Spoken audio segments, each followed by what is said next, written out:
তো গাইস আজকে আমরা যাব হলো মাওয়া রিসর্টে। তোমরা তার আগে একবার ভিউটা দেখো। আজকে আমাদের সাথে থাকবে হলো সুইমিং পুল, অনেক আনন্দ আর বিভিন্ন অ্যাক্টিভিটিস। তো তোমাদের এখানে যেতে কি লাগবে, কত টাকা জনপ্রতি পড়বে, কত টাকা লাগবে, তোমাদের সব কিছু বলবো। তো তোমরা গুলিস্তান থেকে সোজা এভারগ্রিনে করে তোমরা যেতে পারো, আরও কয়েকটা বাস যায়, কিন্তু এভারগ্রিনে গেলে তোমাদের মূল্য কম পড়বে, 60 টাকা পড়বে। তো ওইখান থেকে তারপর মাওয়া চৌরাস্তা নেমে তোমরা এখান থেকে একটা অটো রিক্সা নিয়ে চলে আসবে সোজা মাওয়া রিসর্টের সামনে।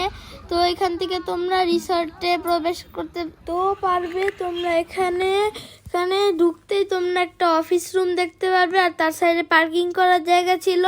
তো এখানে চাইলে তোমরা কিন্তু গাড়ি নিয়ে আসলে গাড়ি পার্কিং করতে পারো। আর এখানে আমরা একটা গাড়ি দেখেছিলাম, যেখানে তোমরা যদি হাঁটতে না চাও তাহলে কিন্তু এই গাড়িতে করেই তোমরা যেতে পারো।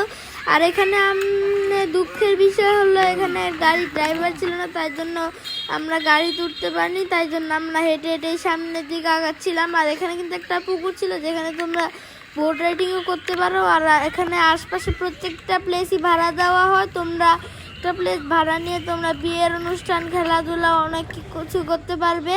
আর এখানে কিন্তু একটা রুম ছিল, এখানে ওয়াশরুমও ছিল। আর এখানে হলো আমাদের যে মেহমান, তারা যে গায়ে হলুদের মেহমান। আর এখানে আমরা খেলতে চলে এসেছিলাম। আর এখানে কিন্তু একটা মসজিদ ছিল, এখানে আমরা খেলতে আসলাম। আর আমি কিন্তু স্লিপার দেখেই মাথা নষ্ট হয়ে গিয়েছিল, তাই জন্য আমি এখন স্লিপারে করে নেমে যাচ্ছি। তার সাথে কিন্তু সাইফানও এখন প্রস্তুতি নিচ্ছে নামার জন্য। তারপরে সাইফানও এখানে নামবে। 3, 2, 1 সাইফান নেমে গেল। এখানে সাইফান কিন্তু একটু ভয় পাচ্ছিল, কিন্তু পরে আর ভয় পায় নাই। তারপরে আমরা ঢেকুতে উঠলাম। ঢেকুতে কিন্তু আমি মজাই পেয়েছিলাম। এখানে শুধু স্লিপার না, ঢেকু, তারপরে ছিল স্প্রিং দোলনা সহ আরেকটা রাইড ছিল। আর এখানে কিন্তু তোমরা পিছিয়ে কিন্তু খেলতে পারো ফুটবল, ক্রিকেট, ব্যাডমিন্টনও খেলতে পারো তোমরা। এখানে ব্যাডমিন্টনের জন্য নেটও ছিল এখানে। আর এখানে আমরা কিন্তু এখন খেলছিলাম। তারপরে আমরা দোলনায় উঠলাম।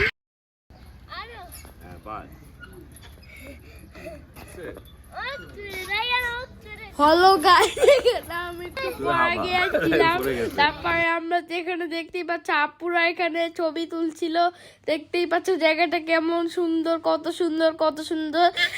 আমরা এখন আমাদের স্পেসে যাচ্ছিলাম। আর তোমরা যদি আমাদের স্পেসটার বাম সাইডে দেখো তাহলে তোমরা সুইমিং পুল পেয়ে যাবে। আমাদের আস্তে আস্তে অনেক দেরি হয়ে গিয়েছিল, তাই আমরা সবার আগে খাওয়া দাওয়া শেষ করে তারপরে আমরা সাইডে ঘুরতে গেলাম। এরপরে আমরা এখন খাওয়া দাওয়া শুরু করে দিয়েছি। আর এখানে আমরা এখন ঘুরতে চলে যাচ্ছিলাম।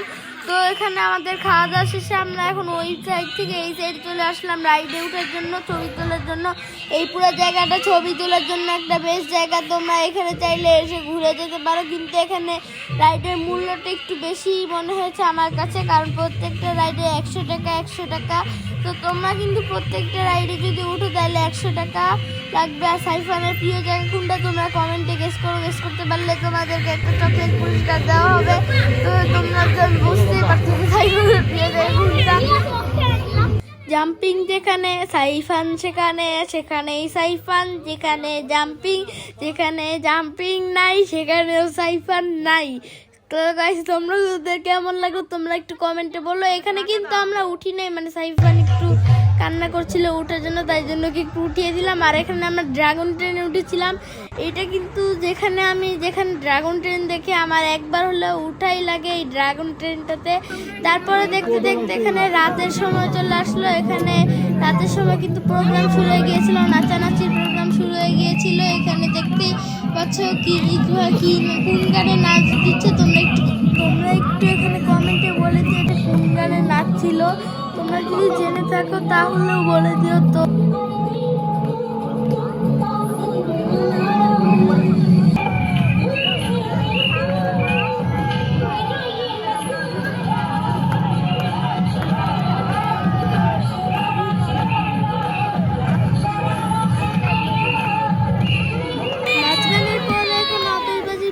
শুরু হয়ে গিয়েছে। আমি সাইফানে পুরো আতশবাজি প্রোগ্রামটা উপভোগ করছিলাম। আর গাইস তোমাদের এই আতশবাজিগুলো কেমন লাগছে একটু কমেন্টে বলে দিও।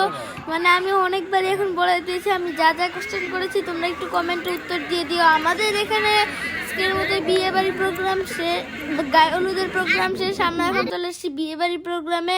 এখানে আমার আপু বসেছিল, তো তারপরে আমি আর সাইফান একটাতে বসে মারামারি করছিলাম যে আমি বসবো, আমি বসবো, আমি বসবো।